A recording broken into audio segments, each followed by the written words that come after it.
Alors, comme promis, chose due, on vous a dit qu'on parlerait des indispensables. Alors, les indispensables cette semaine sont...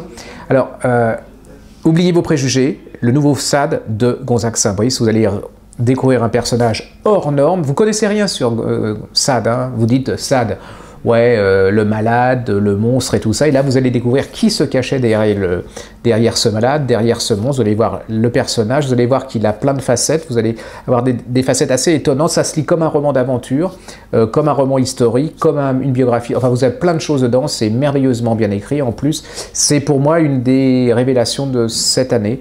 Lisez parce que ça va vous donner envie de redécouvrir le personnage, de redécouvrir les œuvres, d'aller un peu plus loin sur le personnage. Il y aura d'autres biographies. Voilà, je trouve que c'est un coup de maître et que c'est sa meilleure biographie. C'est vraiment une des biographies historiques à voir cette année et pour les fêtes.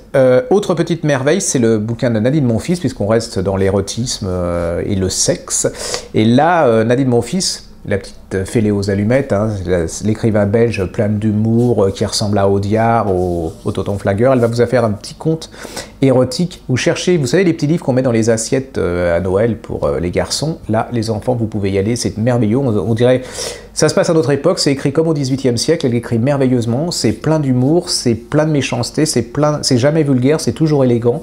Et vous allez passer un moment délicieux. C'est aussi des révélations de cette année. Je ne connaissais pas cet aspect de Nadine Monfils, qui est vraiment... Il faut être un grand écrivain pour arriver à écrire sur le sexe sans être vulgaire.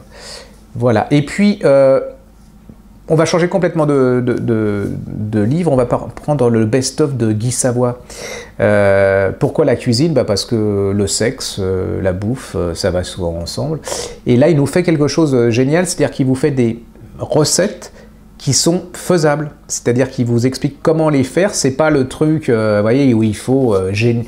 Même moi, qui suis le spécialiste du micro-ondes, je crois que je serais capable de faire ces... Donc, précipitez-vous, c'est le best-of de Guy Savoy, et c'est le livre de cuisine que vous pouvez offrir même à votre belle-fille, vous savez, celle qui est nulle, qui sait à peine faire réchauffer les hamburgers, et là, je crois que la prochaine fois que vous irez dîner chez elle, elle vous fera de la bonne cuisine.